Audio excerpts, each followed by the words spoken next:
Habari gani everyone. Ujamaa. We're going to get into a conversation around community building through cooperative economics. It is night 4 of Kwanzaa. We've been having a fantastic time. We've had some amazing guests. I have enjoyed the conversation each night, and tonight promises to be absolutely no different. I have a fantastic guest with us this evening. Please meet my good friend, Alvin Miles, the owner of Halo Salt Lounge, and just a tremendous human being. Hey, Alvin. Hello, how you doing today, Shani? Doing good? Habari gani. Habari got me. Love it. So I always open our time together on these nights by just talking about what is your context or your history with Kwanzaa. Have you celebrated before? Is it something that you do often, or is this something that's new to your world and your experience? Well, I did grow up overseas in Europe, so being exposed to a lot of immediate culture and the African community wasn't always there first. However, coming to the U.S., especially in high school, I had a chance to understand the community of it, and it's almost like being around one drum, like everything just fits and sounds well together. And I didn't know what it was. It's like sometimes you couldn't describe the essence. But of Yeah. course, in high school, I was part of a step team, and we did pronounce it Ujamaa.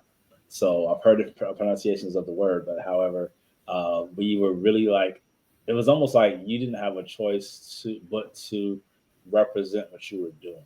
And that's where I started to find the essence of what Kwanzaa was and actually how to continue it and understanding what it was about.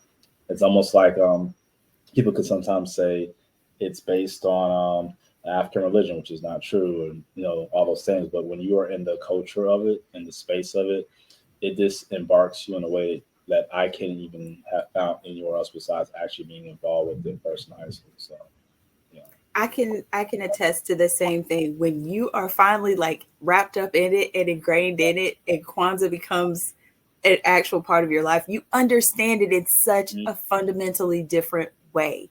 Yeah. Um, yeah, that's a couple of things that I always stress when I'm teaching or training or talking to people about Kwanzaa. I'm like, this is not African religion. This is not a religious practice. You can still have Christmas. Mhm. Nobody's taking Christmas from you. You know, Yeah. that's one of the sticking points that I think it's important for people to understand, because that could be a limiting belief. That could be Yeah. something that stops people from really investing and exploring. So thank you for bringing that up. Now, you mentioned growing up overseas. Tell us a little bit about how that shaped your understanding of who you are as an individual, specifically as a Black man. Thank you. That's the last part hits on the head. I had to understand, and I'm kind of happy that my diaspora was a little different because growing up overseas, I had to understand what it meant to be a person in a way because I think a lot of times we're given an identity of what a black man is supposed to be. And of course, in the 80s and 90s, it's all about the movies, what you see, what your friend says, what the tough guy on the street saying, da, da, da, da. So I had a chance to be involved around this pure culture. And of course, it was more like German and French culture. However, it's just being able to travel and see the world early on instead of feeling like I had to follow one structure. And then when I came Mhm. to expose myself to just actually being in Black communities and being in an African American population, it was a lot different. And of course, having a Gullah background, it's like you were right in the roots of everything. So in my spirit, in me, I already had the benefits of receiving what it meant to be the black man I had to be.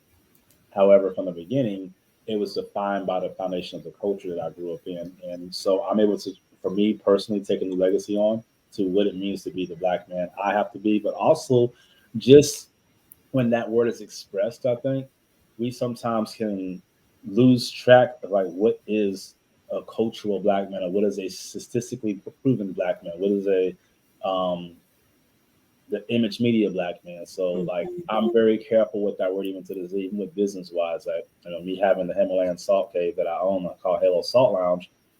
It actually is interesting because people never expect to see a 6'3" black man when they walk in. Expect to see a little Indian guy, and it's like how are you in this type of atmosphere appealing and it doesn't even feel like it's supposed to be part of your culture. But I'm like no. this is actually what I grew up doing in my healing processes and having to share that with everyone else as well.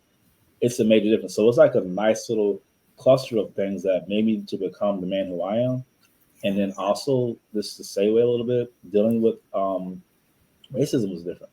You know, Mm-hmm. it was totally different. So it's almost like you got to protect who you are as a black man, and not everyone can see that. But you have to Mm-hmm. really walk into a different stature, knowing like you may see the coding, but you don't know the man inside of me. And that was a plus I really had to dive into coming here. I mean, you name it, from police situations, literally like legit ones, not because I'm emotionally feel like it's not fair. Like legit situations are having to deal with them not going in a certain restaurants or this and that. I mean, literally, it's a little different when you're coming from a culture that didn't have it, and you jump right into a culture that told you what you had to be when you're given that option to choose what you can and cannot do. So, yeah. That's really interesting. And I think that I think that when people are steeped in American culture from birth, Mm, it's hard to stretch your mind and understand different cultural aspects that come about from different places in the diaspora. It's hmm. hard for you to think like Jamaican blacks think, or it's Yeah, hard for you to think like European blacks think. exactly. It's hard for you to wrap your mind around some of the cultural practices or the beliefs or just the ways of being. They seem strange because as African Americans, we've been steeped in American culture. Yeah. And so Kwanzaa finds us kind of having to undo or relearn some important practices. We have some interesting things in common. I am a proud Gullah Geechee woman, a Gullah woman, and my grandfather is a descendant of the people there in South Carolina. There is still air property somewhere, I believe, with our name on it. Mm, And our people are still there. They still live right off of Beaufort and in Ridgeland and in the area. And I just have taken that culture on mhm. as sort of a subculture as an African American Yeah. and in Black American culture. It is tremendously rich and It's deep yes. and historic. Um, and if you haven't learned about the Gullah Geechee people, you need to take a minute and go find out who they are and some of their practices and understand that. My good friend Alvin, we were chatting not too long ago, and he was like, "What you mean you got people in South Carolina? I'm Gullah." And I was like, "What?" It Yeah. was wild and really, really exciting, and gave us yet another connection. Hmm. So, talk to me a little bit about, we touched on like this European influence in who you are and how you've evolved. Talk to me a little bit about the Gullah in you and how that worked. You already know, like when you hear Gully, you can't but just to smile. Like you're it's so the it's so affluent in Hmm. history. Um, Hmm. I just when you go across that bridge and go on that land by the ocean front, and when you walk on the actual marsh areas, I would even go by the marsh areas. It is like I'm telling you, I didn't realize how much like being culturally sound my life has changed because there's a lot of ancestral legacies left on Yeah. there that you can build $1 million house over it all day, but if you truly know what you're working with, it is amazing. And I can understand that sometimes, like sis and I, Shana, we're like silly sometimes too because it's just the gullah part of us is always wanting to find a way, having a way to find joy, and like even going to the Gullah Festival, the Heritage Festival, like you Yeah. are immersed in history. If you choose to find it too, sometimes it can get a little crowded, but if you choose to find the history, especially at the Gullah Festival, the drum call in the morning and everything they do, I mean, that is the richest. And if people don't realize it, the Gullah Nation is actually the first African descendants in the U.S. from Africa. Then there's 21 different tribes of Gullah. Of course, you got different things with Ghana, Nigeria, you have Sierra Leone, and I have a Hmm. Ghana Sierra Leone background from the Gullah Nation. So you get a chance to really expose and experience those different real cultures, the closest thing I believe you can get to Africa in the U.S. And that's also something that's shaped my life. It's like in my spirit, I'm always so giddy and happy and energetic and this and that. And people are like, why just calm down sometimes? Well, sometimes you just gotta let it out. And so that's definitely with a big smile in my soul, and also my face. That and when I'm there, that yellow comes out. You start talking differently. It starts to happen that way. So you can't help it. Something flies out your mouth a certain way. People say, "Are you talking too fast?" No, I'm not. I'm actually just. I'm really. I'm settled. I'm settled in my proper vibrato when it comes to talking. So Say that one more time. I like that phrase. I'm I have not heard it framed that way. I'm settled in my proper vibrato when I'm there, because that's just how your voice has to go. When you're around the space of where you have to be, you're going to really speak what you have to speak. And that's a place I believe you can't really, it's kind of embarrassing if you choose to hide how you want to speak in another culture. Mm-hmm. Just let yourself be free. And it's just naturally part of the African culture in South Carolina. So, It is. And so many of their practices are, like you said, they are super duper ancestral. They are coming directly from a lineage of Africanness, yeah. for lack of a better way to put it. And there are so many practices. And like I said, my grandfather is the root in my Gullah heritage. And there are so many things that he did and said that I didn't attribute to being Gullah necessarily. That was just how we did it in our house. We ate rice. Like that was just it. We and we ate okra, and that was just it. There were certain things about, like, my grandfather hated to hear a woman whistle or anybody whistle at night. Oh wow. It was just a thing. And it's very interesting now that, I no longer have my grandfather. That I go back and I can think about things that he said and did, or things that he cooked, pigeon peas and rice, Mm-hmm. and just like connect that back to how the Gullah influence went on, even though we were removed from like that specific time and place. Yeah. It lived on, it carried on, whether we knew it or not. And Not, for me to be able to like put the name to the thing and recognize it and call it what it is has been a significant practice for me as an individual. It's given me space to grow into, and yeah. be joyful about it. Like you said, like Gullah people are fun. Like we Oh, we enjoy each other. good We like time. to laugh and smile. There's gonna be some good eating that Yeah. takes place. I talked about that on night one with my cousin. The food is a thing. Oh So yeah. I You got can it on the see, right too. Yeah. you're so right. And I can see how its influence shows up when I go into the studio, when I go into the salt lounge. I look around and I'm like, okay, yeah, Himalayan, okay. I'm like, that's Gullah right there. A lot of That more is, than the that's Himalayan. Gullah right there.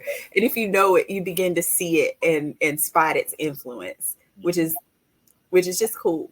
So you are a businessman, and we are definitely going to talk about the economic part. That's what the theme and the principle for the night calls on. But I think that they have to get an understanding of who you are, and some more of your interesting background and your journey to becoming an entrepreneur and starting your business. So tell us a little bit about who you are as an athlete and how that has fed into your journey as well. Gotcha. So I know I have to start speaking about that a lot more. So I am a two-time Olympic contender in the 400-meter hurdles, 2004, 2012 Olympics over my Olympic years. Um, really coming here from Texas was my last state place I was located. Went to Baylor University, came here from Texas. I also went to St. Augustine's too. And so from that journey and that time, I mean, I came here literally with $1 in my pocket and a hope and a dream. And I was like, why do I have literally $1 left? This is like an interesting situation. But me growing and knowing how to overcome um, the different things I didn't have to actually become more of what it needs to become. I couldn't allow myself to be influenced by the material areas, but I had to keep believing in the vision.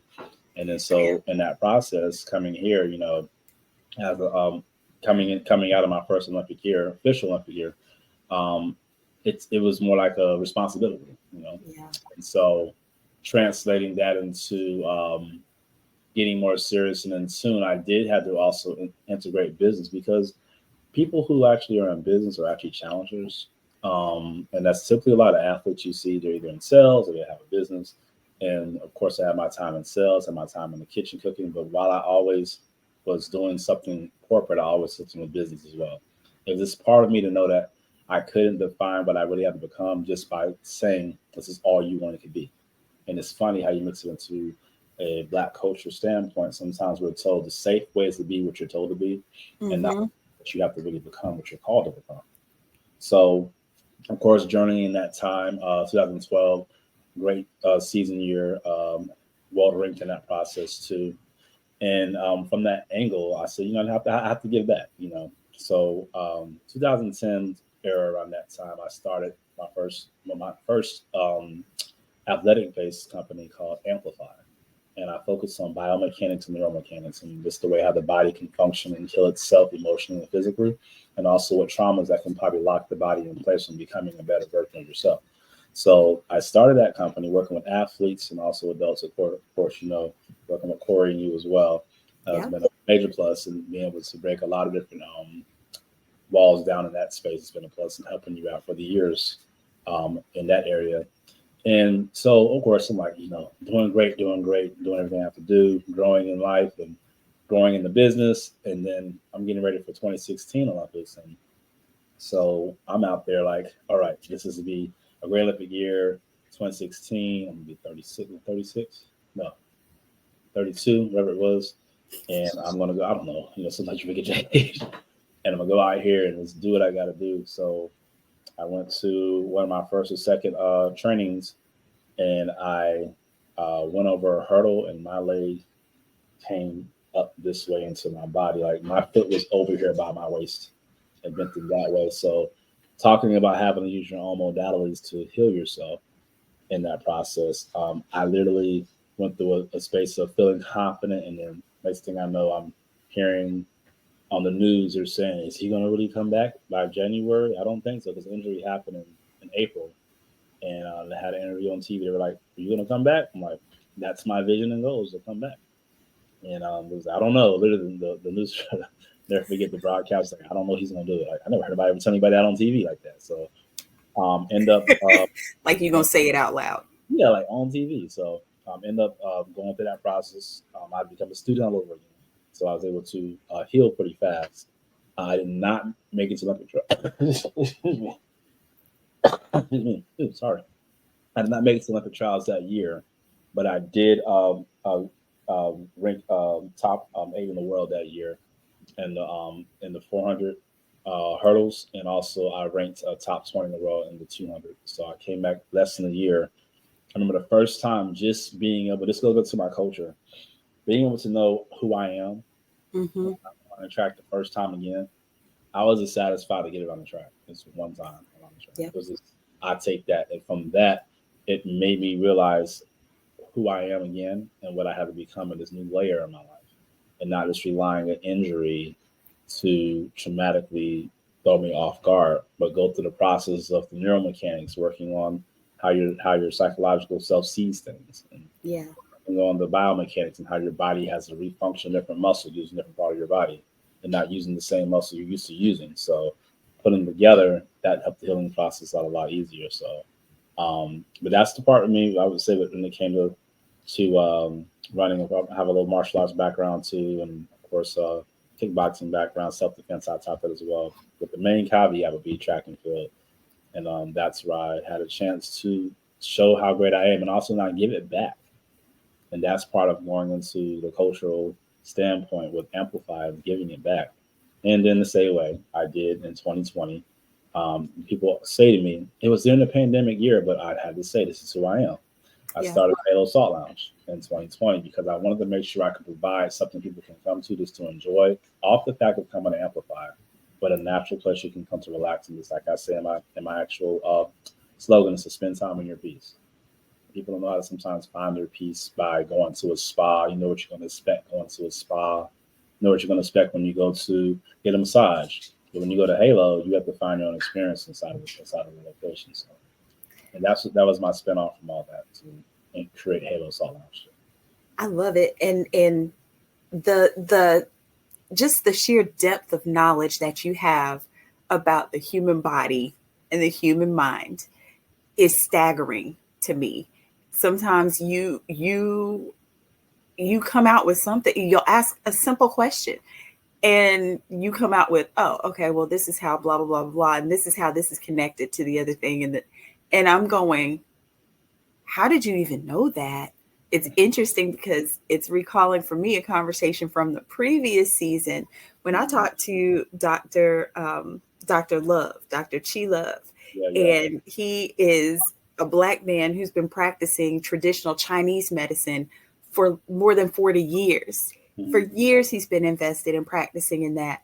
And some of the things that you say and some of the things that you pull to mind are helping me to connect back to that conversation in which he was like, it says Chinese medicine, but if we're really going back to antiquity, it's Mhm. coming out of Africa. It's Yes. coming from contests and from things that traveling physicians learned and came back to their own countries and continued to work on. So, Yeah. you know, always coming back to the culture. You found a way to, I hate to say monetize, but you found a way to involve economically your knowledge base. Mhm. You have knowledge that other people don't have, and they are coming to you for that knowledge, and you are applying it. So, talk to me about the how what's the nuts and bolts behind I know this thing and now I need to monetize this thing so that Mhm. I can do this thing full time and and contribute to my community in this way but still make my living. Gotcha. Mhm. So, the basis, this number one thing is it comes down to knowing. I think people sometimes get afraid of saying like you're granted with something, and I noticed some things I've been granted to do and see and hear.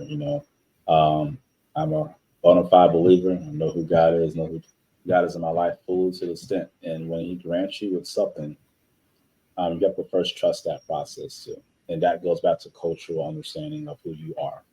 So being granted was the first thing. Um, Tying into the studies, I think having the studies is a safeguard. Well, okay, he Mhm. has a degree in this, has a degree in that. That was a safeguard to say, well, he does have a biomechanic background. He does have a neuromechanic. He has a sports medicine background, et cetera, et cetera. And business background too. But that was to bring a way to communicate with people. You know, Uh-huh. Taking European studies in those areas too, like kinesiology, Eastern medicine as well, whole different awakening, where you think there is like one muscle on the bicep, there's like 14 different strands we can find, and knowing how each one's emotionally connected to the body. So I'm like, your body does not function based on just what you actually see. It Mhm. functions on what you felt before. All the functions come from how you feel in your day, how you feel about yourself. So even like your knees, they ache, you can have 32 different emotions inside your knees. And if you don't know what emotions actually affecting your body and why your back's hurting some days or why your shoulders hurting, it's it's only because we haven't dug deep in the final space. So my job is to dig deep that way. And I want to make Mhm. sure I'm digging deep and I'm able to find these different areas. I'm understanding the person's lifestyle and body, not just what the book has to say. Yeah. Sometimes we get into the book. Well, the book said this, or WebMD said this, but that's based on 10,000 Stay people. off of WebMD, y'all. Like that's just these little things. So stuff changes all the time. A lot of and I'm just going to call it hit on the head. A lot of the COVID issues happen because it was psychological. People will have to fight that back and forth about that process, but a lot of it happened because it was psychological. One person has it, another person has it, and like you think about yourself, your brain's open to receive yourself having, and that's where some of the troubles happen. We become our own, not doctor, but we indoctrinate ourselves in information, but not become our own doctor to our bodies. So it's like Mm. you sit here and you tell yourself, well, I know it has to be a cold because I'm sneezing and I'm over here, um, and I feel whatever in my body, but also do know that bad bacteria has to leave out the body about twice a year. So the new bacteria can come into your body to help you out. So the way how it's dispersed is based on your own process. If you sneeze, it comes out that way. Use the bathroom, comes out that way. If you get heated, if you don't even get heated at all, you have to know how your body's immune system works. And it's not only your physical immune system, it's your mental and emotional immune system. So Right. cultural design as well. we simply record these informative things. We tell ourselves, yeah, I'm sitting here with, I'm sick because someone said, take that Tylenol, take that NyQuil, you sick, and it's embedded in you. But if you don't understand your own like layout of who you are, that's where the problem starts to happen. So, but Wow. this is how I would say I had to segue into the right area of people healing their body and knowing their body Hmm. by thinking of who you are, not just what you think you're supposed to be based on what the 10,000 other people say you have to be.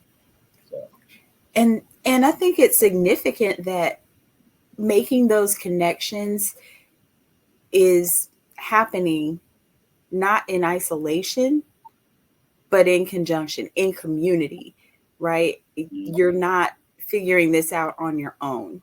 You're not sitting in front of WebMD or sitting there with your textbook and reading and trying to figure it out. You mm, are in community with someone who has the expertise and the knowledge, right? mm, yeah, Now, sometimes it costs to be in community.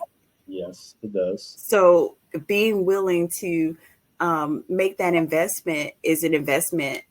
I consider it an investment in myself, my Mm-hmm, my body, and how I feel and how I function and how I'm moving. mm-hmm, I've seen what it can look like when you get, as we call it, out of shape, right, or out of alignment. mm-hmm, I've seen what that looks like, and I want to make the investment now in things like physical therapy and biomechanics and relaxing in the salt lounge.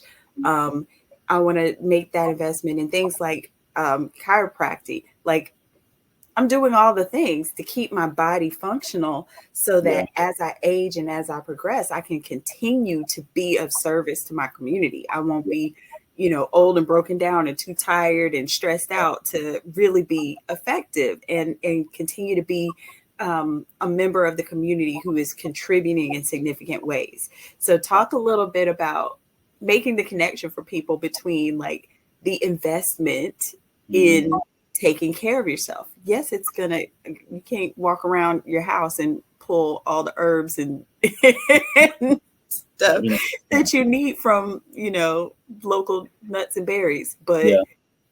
what's the investment look like and why is that important?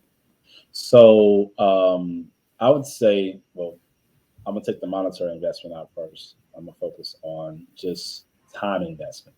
Mm-hmm. And one thing we panic a lot today, we get scarce. We don't have enough time, Mm-hmm. put enough things in place. But time is your first asset you actually have. We always have plenty of time because if we could think about how much time we don't have, we actually have time to think about how to use that time. We're thinking about it. So it's like interesting how that works. So I would think the first thing is taking the time, breathing, pacing, and knowing, am I willing to invest in myself? And also Mm-hmm. how to invest in myself. One Mm-hmm. thing about it is, and I will say this in the Black community, we sometimes think scarcity. I can't give this out because it's all I got. And if I give it away, then I'm not going to get it again. But if you're focusing on investing, you actually are putting something together to bring something else out better down the road. And I think sometimes want to find, we want the greater rewards with the less risk. Mm-hmm. Taking the time to even say, I'm going to go ahead and plant a garden outside. I mean, I haven't grown anything. I'm putting time into it. It's teaching me some type of skill to know how to be in tune with myself. Right. Or if I say, I'm going to go for a walk today, you know, 100%, we don't walk all the time. You know, they don't get fresh air in the morning. It's just not like a cultural thing to do, unfortunately. And Yep. so that type of investment is important too because you're building circulation inside of your body so you can think clear and make newer and better decisions. Yeah. So if those areas are working a lot more, not because the doctor say you have high blood pressure or diabetes, you got to walk. It should be a natural thing. So that's the first part, and that doesn't happen a lot with investment when it comes to doing natural lifestyle things. It's walking or breathing or taking time to clear your mind in the morning. We always have thoughts in our mind in the morning in the bed. So that's not something we know how to clear our minds from doing. Then we get onto the monetary part. We think about I have to have enough money to pay for my bills. I got to have enough money just to make it the next day.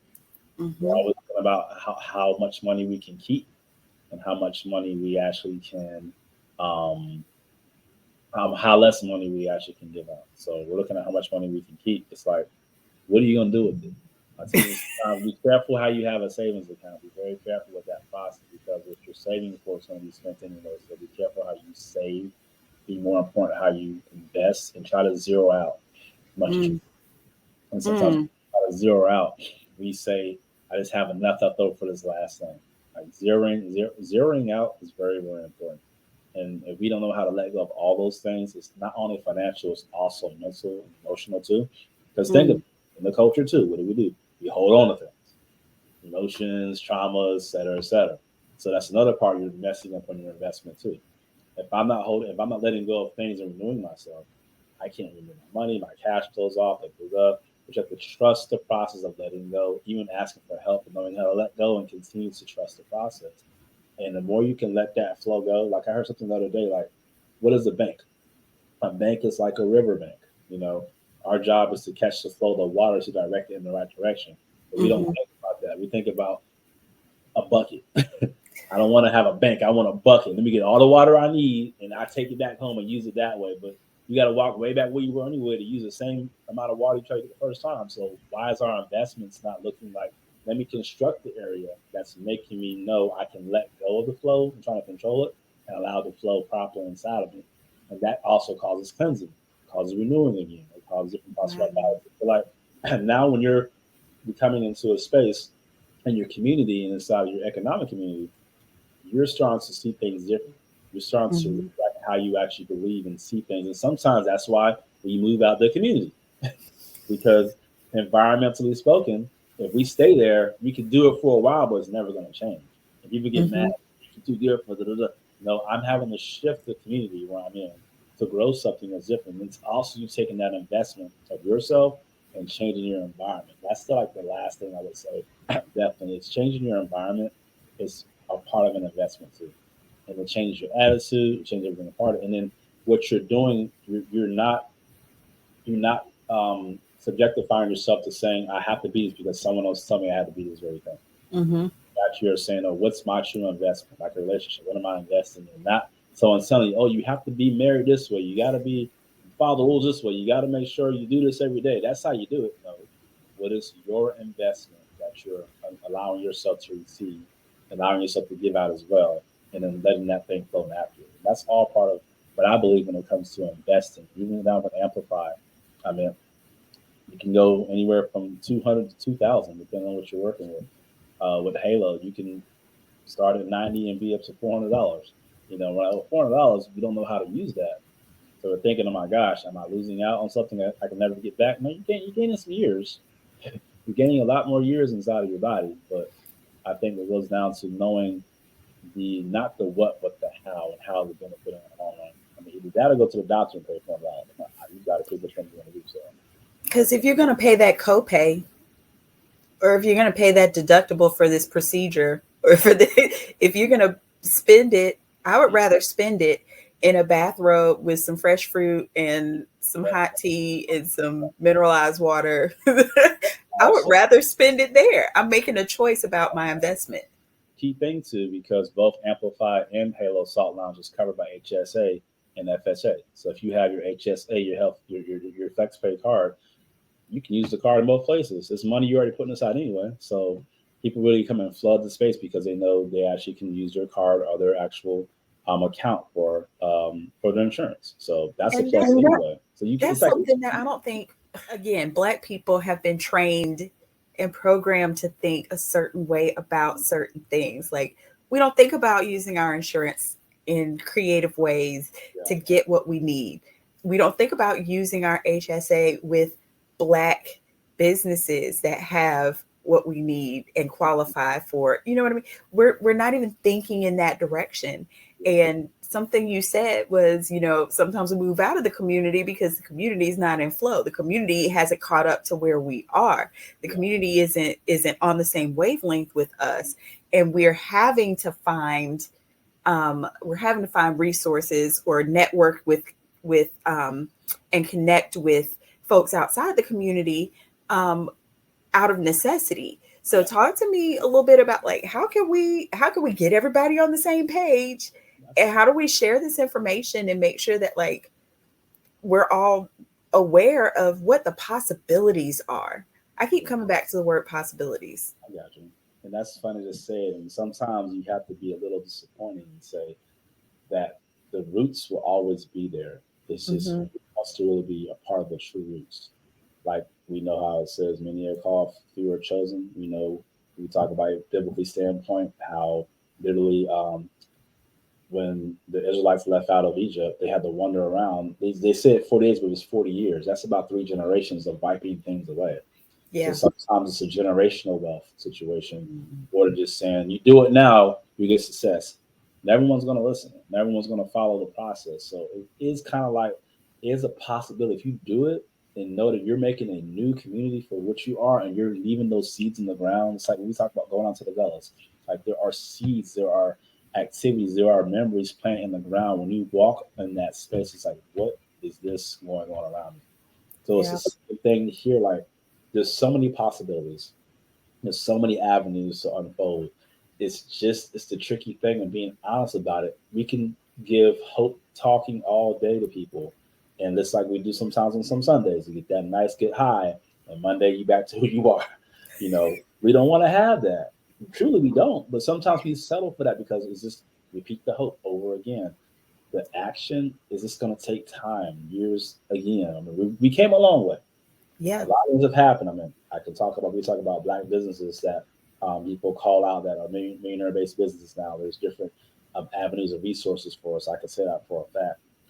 Nevertheless, it's just everyone won't be on board.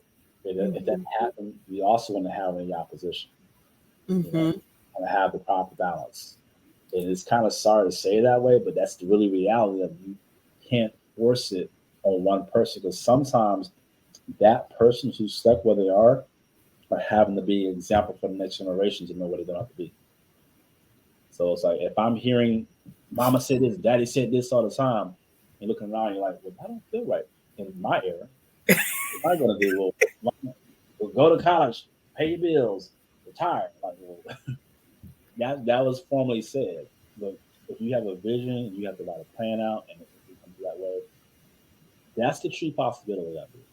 Diving into what you have to become in your own space, not just what I'm told to become. And that's the tug we're going to have back and forth. Yeah.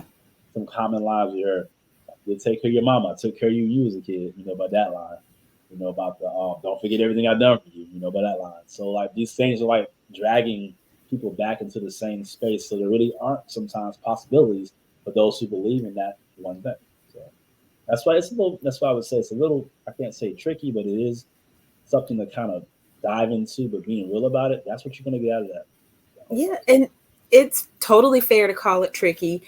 It's a difficult space to navigate because one of the tenets that we uphold as a culture is respect for your elders Mm-hmm. and sticking together with your family, even if your family is toxic and not necessarily helpful in doing things and I'm fortunate it's not my situation, but I know some folks who feel a little stuck and don't feel like they can stretch out and start that business because it feels like a pipe dream, and they're being told by some other entities that, well, yeah, well, I don't know how you're gonna make no money. And it's like Yeah, I'm making a difference. Let's think about that. The money will come. exactly, If I focus on making a difference, I'll make the money, exactly, and and that's the what money won't make me. you always have to build your value. People don't chase money; they actually chase value. Mm, People sometimes think it's money at first, but you really are chasing value because you have to choose with that particular entity, whatever it may be, how valuable it is to you. And that's a great point you mentioned. It's like how we get stuck in thinking in some places that a family has to be this way. Family says do this here, but also like for you, of course, for example, you have to start at your own family too and bring yeah. things into the picture for that as well. So no one's going to tell you about your own family what you're doing right or wrong. I mean, that's kind of like I think personally imposing on your relationship. So as this knowing how to separate those entities sets you up for what we said earlier, the possibility for a new generational change and knowing how to set Hmm. the grounds and rules for yourself. Yeah. And I think that what you said also about it being generational, I see for myself, like these kids, they are different. These kids are very, very different. I don't know whose 9 to 5 they are gonna stick to it. Like, and I think that what is going to end up happening is I can foresee a community where these kids are returning to something as ancestral and ancient as like bartering and Yep. like trading for what they need, and like communal like little communes set up, and somebody's bringing goat milk and somebody's bringing just it I'm looking at these kids going, they function very, very differently than the even the generation just previous to them. Yeah. And I think the pandemic has something to do with it. I think some of the ways that some of these kids um, saw their parents have to resort to in the pandemic or in the last recession, some of the things that they have sort of like seen and internalized, and they're like, yep, couldn't be me. Nope, I'm not doing that. I think is gonna impact them and give us a generation that, like, it's hard to even predict what may or what might come about for them. Yeah, I think you hit on the head too, and also as we're tying in, Ujamaa into the economic growth and how we have to be economically sound as a community. You hit it on the head very much so because a lot of I see generations are looking at bartering because their outlook on making money isn't the same. Their outlook on getting a job isn't the same. And some just want to start business. Some want to follow the trend that was giving and starting a business. So it is a lot of trend setting more than it being something that's financially set for the next generation. So looking at how things are done now, I mean, we have so many different websites people are selling things on or buying things on, drop shipping. I believe truly is going to turn into a barter-like community where the dollar value won't be as high. We may go back into the whole cryptocurrency laws and do that process, but and that's where we have to also think as a community and also in our individual communities. How do we actually set that up for the future? How do we set it up for the generation to come? How do we tell ourselves this is the platform I need to look at, watch out for, and be available to bring something that actually can set up your family or my family for generational wealth after that? And that's a very good point. Instead of just jumping in line saying, "What is it we Yeah. got?" I, So and stuff like crypto is scary to me. I'm a little squeamish about that.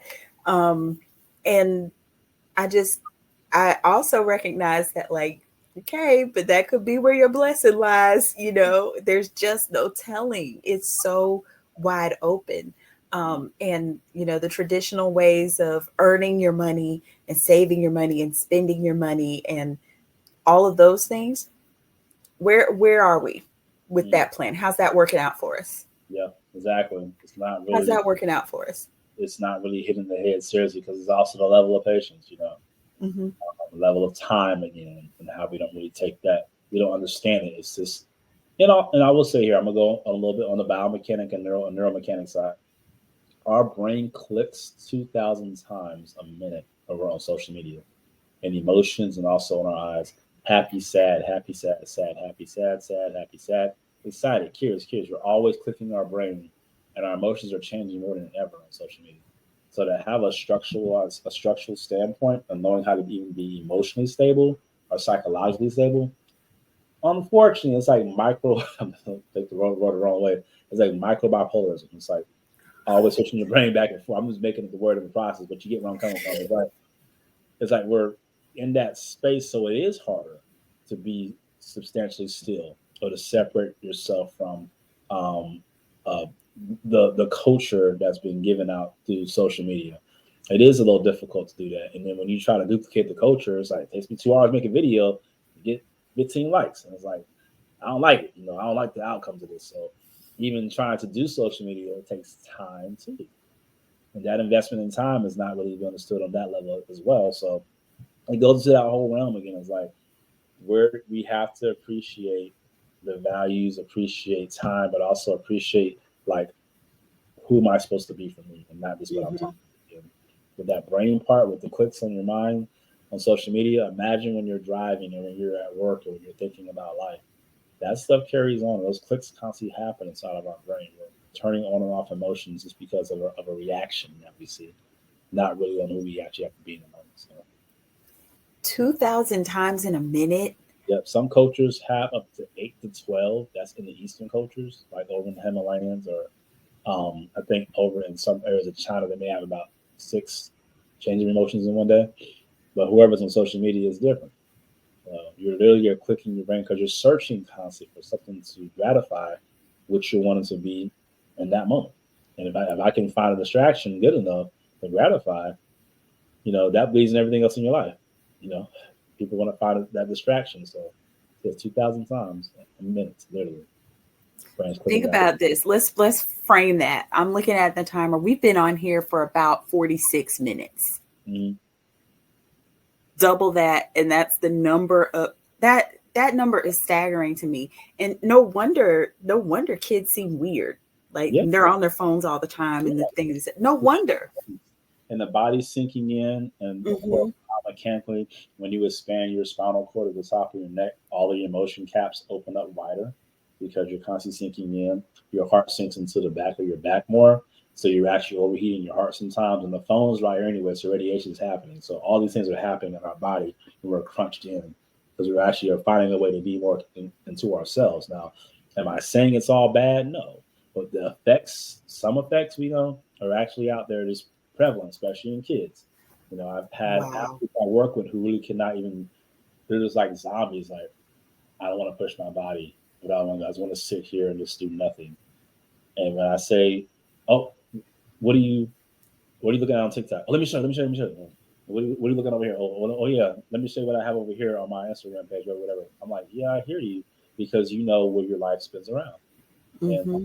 unfortunately, that's just how time and culture changes, and that Wow. as well. So, Can you imagine if we could get those same kids excited about making money or starting businesses or learning how to invest, learning how to, you know, how to monetize appropriately, of course, because like you can monetize stuff and it's not necessarily above board, but we're not talking about that, right? yeah. But if we could get those same kids excited about their futures, Mhm. and I don't know how to do it. I don't know what the answer is. I don't know what the answer is. I believe the answer is steeped somewhere in the practices of Kwanzaa, but we'll, I guess, unfold that over time.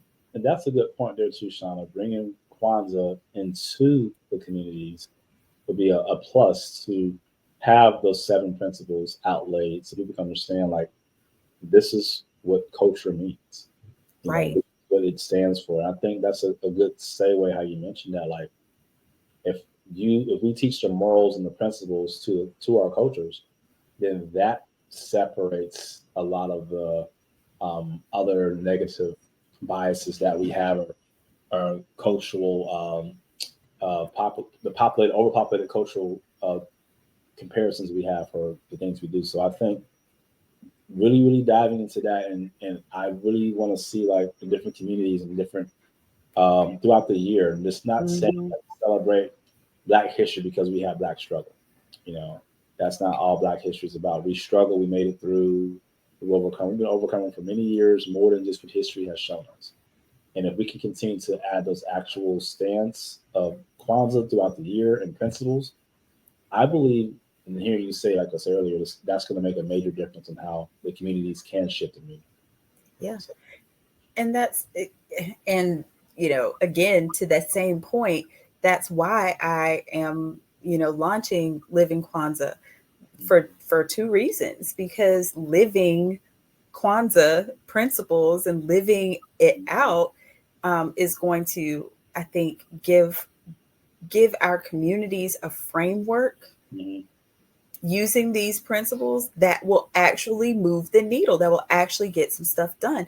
And also, I think that Kwanzaa has to be a living thing, Yeah, right? There, Dr. Malana Karenga set us up. He did. He put it there. He gave us the foundation. It's our job to build on that foundation.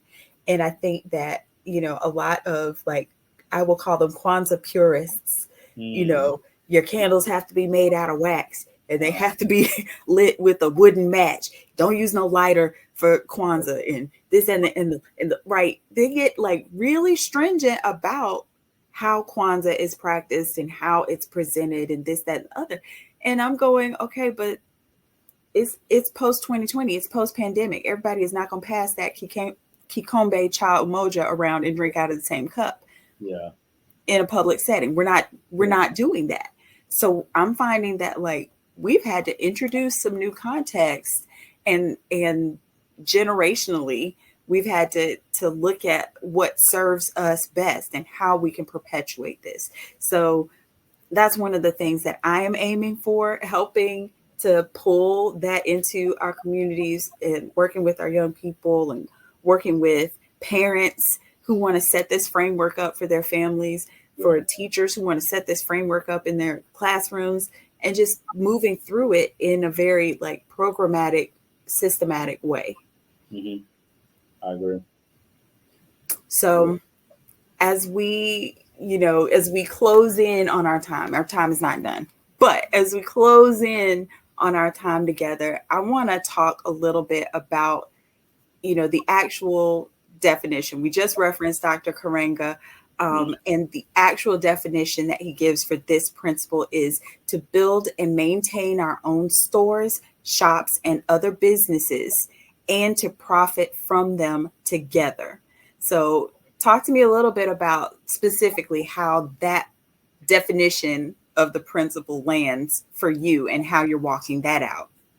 Yeah, I definitely believe that's very important. I will say, my lady, my fiance, my spouse, Nicole Oxidine, we definitely are very big on those principles, on how it means to constantly build and expand all of the things that make you who you are. Mm-hmm. I think we twofold. They always say how to support Black businesses, but I think we also dive more into the infrastructures on how the business can be set up, and not just saying that I have my own, you have your own.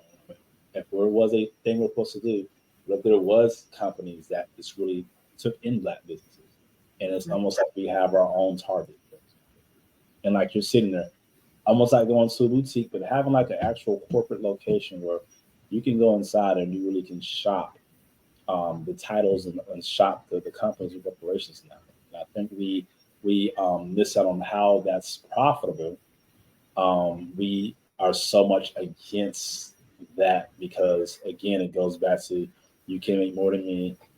You can't have what I'm doing. You can't do the business like what I'm doing. But if you're merging Mm-hmm. businesses, two soap makers merging the business, and they have two great ideas, I mean, that can coast along the way. And it also takes less stress and it saves time on us as a community. So I think for me, looking at it with my spouse, looking at everything what we're doing, we're focusing on growing businesses and businesses to communities to help us actually function on a higher level for the next generation. And that's a major, major plus to do when it comes down to building into another era, Mm-hmm. especially when you have someone who's on board with you. That's a lot. Yes. And who understands business, everything with the business etiquette with you as well. That's important too. And you're always growing and willing to learn what to do more into the community and setting a standard too. Not just saying, oh, I have it, it's subjectively here, but no, to get this here is also a standard to stay there too, not just to have it. Yeah. And I believe that's important. And that's how we can filter out certain businesses. Say if someone's coming to have to stop a consulting or counseling, hey, do this here and say, don't do this over here. And bringing it all together is very major because I think, again, it goes back to the scarcity. We feel like we don't have a lot. We don't have, we are without because if we don't know how to math right, the math ain't mathing right. So we're sitting here trying to make sure we have enough to get enough, but that's not how business works. Learning how to use the process of growth and proper credit usage and everything that comes down to how I believe what I'm doing, and also building with my next generation and everything. Just making Mm-hmm. sure that's very, very substantially done. So, yeah. And I think so much so much was packed into what you just said in the last few minutes. Mm-hmm. But I think there's so much space for us to, so many of us are struggling to put a thing together, right? Mm-hmm. Somebody somewhere has a framework already. They've already put it together. Mm-hmm. So many of us are struggling to figure it out. And we're working in these little isolated bubbles. We're Mm-hmm. working in these little silos. And Mm-hmm. if we would just come out of our silos and say, hey, how do you, I saw that you're doing X, Y, or Z. Can you help me with that? Yeah. Or how are we going to collaborate on this? You're doing this and you're doing that. Something that irks my nerves is when I look up and I'm a member of the Greek world. And when I look up and two organizations are having a big thing on the same day, and I'm going, y'all, you just split like all the black people that are coming to the thing. You just split everybody down the middle, and now everybody's got to pick and choose and figure out who they're going to support and what they're going to go to. And it comes down to like communicating with each other and being willing to Mm-hmm. come to consensus on some things and to ask for help in some instances. Mm-hmm. So just there's a lot there. There's so much to unpack. Mm-hmm. And I think that the way that you just spoke helps us to kind of break down that principle and the parts that are in there. Yeah. My favorite part is that profiting together part, because when I win, you win. Eliminating that sense of like competition. You talked about the two soap makers. It's Yeah. like, but your soap don't smell like my soap. Sometimes okay. That makes it better. You have a variety of different smelling soaps. And that's Right. why I think we're so much on the surface. And I think the one thing I want to add to finish off on that part too for me is we miss out on the key word. Culture also is cultivate. And Mm, cultivate means to dig. It also means to prep and use. So mm, like earlier you said people do have the framework set up, but no one's going out there utilizing it. It's mm. not going to be perfect. It won't be the best logo, the best structure. You can put that bank in place, allow it Yeah. to grow. I talked earlier about having that bank in place. That is key. You got to build your bank, not just go out there trying to make sure I have the best logo, the best product. I got to go to all these conventions and all these new expos. No, like get the product out of your hand into someone else's hand. However, how you have to do it. And the more you do that, you start cultivating. You dig something. You're digging Hmm. and digging, and that's what cultivating is. And that's how we have to realize if our roots are being cultivated Yeah. deeper, deeper, are we truly digging deep enough so we can stay in that space, so we can continue to turn that over and over again with the fruits of our labor. So I believe the cultivating part is key to helping the community instead of quickly saying, "Oh my gosh, you have it, I have it." That's so surfacey. Yeah. Think you're trying to build something, you're trying to dig something up so you can continue to have it flowing for you in the process. So I love that. Cultivating. And here's the other part. Digging requires that you get your hands dirty. yeah, Like yes, it's actual work. yes, it's very I true. love that. That's a good way to frame that. That's a good way to look at it. Yeah. Um, so the next part that I want to get us into as we wrap up and head towards the finish line. I've really enjoyed myself. But let's wrap up with this. It's the same thing that I'm asking every guest every night. Dr. Karenga gives an annual message. Mhm. So the theme that he's presented for 2024, and that everyone's celebrating Kwanzaa throughout the diaspora, anywhere in the world that it's being celebrated, he's offered this theme. And it is celebrating Kwanzaa in difficult and demanding times, Mhm. lifting up the light that lasts.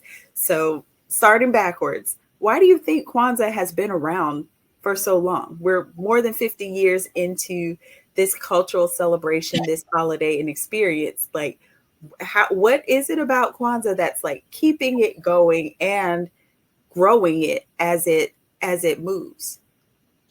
First thing, honestly, Kwanzaa is actually pretty fun.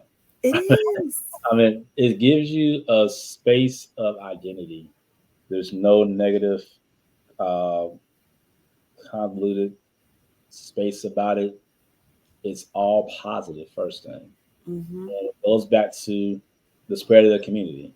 And I mm-hmm, think we're focusing on lifting up the light that lasts, of course. Mm-hmm. That's highly important to know to keep it almost lit, as simple as that can be. I mean, we miss out on those moments, or like it has to be a certain way. But I think because it also has meaning. That's also what I want to say too. It has principle. Like not we don't celebrate every holiday the same every year if it doesn't have principle. And I think the fact of knowing that we're constantly keeping it going for 50 plus years is because there's principle behind that. And we're able to know how to have principles also keep us in alignment through They difficult. do. So we have difficult times and we have hard times. I think relationships got to have principles, business have to have principles. They keep you in alignment better than actual rules or laws. They're a little different. Principles are very key. And because Kwanzaa has a principles, and is standing on something that's been cultivated over the time, I truly believe that's the reason why we're able to keep it long lasting and keeping the light shining on it. And it gives also people a sense of identity. It gives you a sense of identity of your cultural understanding of what it means to stand firm in a place that was built for you many years ago. So, yeah. I think that um, there. Mm, I love what you said about Kwanzaa being fun. Let's begin there, Yeah. because like, who would bother if it wasn't even fun, Right. right? Look But at I also love what you said about principles not being rules. you. I firmly believe that like giving people guidelines Mm-hmm. and expectations, like this is what we want and this is the result we're looking for. I think that that gets results much better than having stringent rules in place or having like locked in non-negotiables. Yeah. That word, it rubs me the wrong way. So having principles as guidelines gives me some flexibility in how I want to achieve that. It gives me some space in how I want that to look and how I want to walk in that. So thank you for offering that. Principles are not rules; they're different. Mm-hmm. Definitely. So the first part, let's go ahead and get into it because I don't have a clue how Dr. Karenga was in my business for 2024, like with this whole difficult and demanding times bit. Mm-hmm. I don't know how he heard about whatever. I mean, nationally, we know what's going on. Like at the state and local level, we see it. We know what's going on. We are here in North Carolina and in Raleigh, North Carolina specifically. So we're seeing a lot there and having to unpack and deal with a lot. But on a personal level, 2024 was a challenge for a lot of people, specifically me. I am people. And so, you know, how can we frame Kwanzaa in a way that um, that helps us navigate difficult and demanding times? Mm-hmm. Yeah. It goes back again, just following that process through the whole year. I mean, I think sometimes we celebrate it for only the 7 days, but the principles that are given for us, I think it would be good to see it set almost if you can carry your principle every 60 to 90 days. I'm not sure how to put the framework right now, maybe every 30 to 40 days, carry your principle with you and then let that be given. And if we put that statute in place to say not only Kwanzaa is meant for the 26th to the 1st, um, we also have to really put some stance in it throughout the whole year. And it's almost like we'll read our Bible, we'll read the word, we'll pray, and those things are important too. But if the word is hidden in different places, I think it's good to also know how to activate that location of Kwanzaa, adding the principles, African proverbs, or different phrases from like Nina Simone, Nelson Mandela, Marcus Garvey, everyone that you have on there, like having that stuff set in place. So it's a continual process. I mean, you have a 72-page um, book of, you just can't read that in 7 days and then take everything in and saying, this is what I have. It takes that year to really make that stuff like concentrated inside of your inside of your lifestyle. So I would think literally expanding the horizons of carrying the principles through the whole year. And that helps you with difficult times. It's like almost having a devotional. Good idea for that. Having a devotional a Kwanzaa devotional. It's funny you should mention. Good. A No, Kwanzaa but devotional. seriously, there in the back of the OG book, Your Guide to a Modern Kwanzaa Celebration, which I wrote in 2020 because I was searching and desperate for some kind of joy and light and something to bring into my home, around the holiday season when we were locked down. I had a brand new baby. Like, there was a lot. Yeah. And Kwanzaa reintroduced itself to me in that time frame. And that was when the light bulb went off for me that this is not a 7-day venture. I was looking for like a cute little Karamu Yeah. party idea, and we're going to do the thing, and that was not it at all. Mhm. It kept coming back to me. And so one of the things that's actually in the back of the book is a journal that helps you to like Oh, okay. really ask some questions and think about how you're going to project this through the coming year. And then in the following year, I did a coloring book and like other fun stuff. But I was asked to give a training for a Mm. corporation, and they wanted to know, well, okay, so how do these apply as business principles? Mhm. How Yeah. can we track that? And so there's an actual planner in the Kwanzaa 365 training that has all of that information: calendars, smart goal trackers. What are you going to break down for this quarter? What are you going to do monthly, weekly, daily? Like all of those things. I've already created these resources, which is why I'm so excited that Living Kwanzaa is launching and going into a phase where people are going to have access to it year round and be able to really pull these into their homes and into their businesses and into their families and Yeah. into their churches. Yeah. Again, there is no religious barrier between the two. Yeah. Like, but I love Jesus Uh-huh. Yeah. and I celebrate Kwanzaa. Exactly. The two are not mutually exclusive. Mm. So I'm so incredibly grateful for our time this afternoon, this evening. I'm so happy that we got a chance to sit together and talk about Ujamaa. Yeah. Um, if you are a native Swahili speaker, please, please, please drop a comment, give us the pronunciation, give us the take on it. Tell us, regionally, I'm intrigued by this conversation now. Yeah. How do you actually pronounce it? Um, I am so grateful that you all have come out another evening to spend with us. We are in night 4 of a modern Kwanzaa celebration, and it just keeps getting better. It just keeps elevating. Tomorrow night's guest is absolutely phenomenal. Again, this year, I am not telling who the guests are in advance. You got to come back at 7 p.m. tomorrow night and see for yourself. So, Alvin, do us a favor. Tell us where we can find you, how we can reach you, how we can get in touch with you. And if you have any other special projects or things coming up in the near future, let us know what those are. Gotcha. Thank you for saying that. So, first, Halo Salt Lounge is located in Cary. Of course, the website is halosaltlounge.com. Of course, you can look on the Instagram page too at Halo Salt Lounge, and Facebook, of course, is Halo Salt Lounge. With us all the easy entities there to get in contact with it, especially for booking a reservation or just getting a good insight on what it's all about. We're looking at some expansion and things for next year. We're going to see how it's going to work out.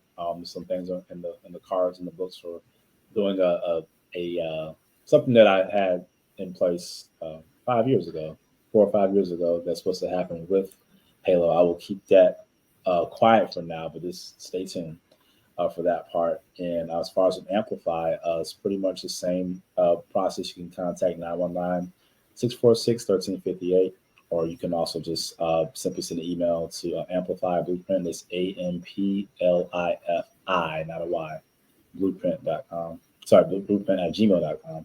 Send out anything you want to have any more questions about, concerns about. There's going to be a lot more launching for that next year, too. Some things I'm going to be doing in different avenues for actual Amplify. But that's the process what I have going on in both of those areas. But you can just contact and find out, or stay tuned and find out. But it's going to be an interesting year coming up for both entities. So that's what I was saying. I love it. I'm so excited about all of the wonderful things that are going on for you professionally, for you personally. Congratulations again are in order. And I know that you are going to be a friend of Living Kwanzaa. We're going to see you around all the time. So thank you, thank you, thank you. And to everyone watching, good night. Thank you for coming out. We appreciate you. Be back here 7 p.m. tomorrow night as we celebrate night 5 of Kwanzaa and look at Nia, which is purpose. All right. Good night, everybody.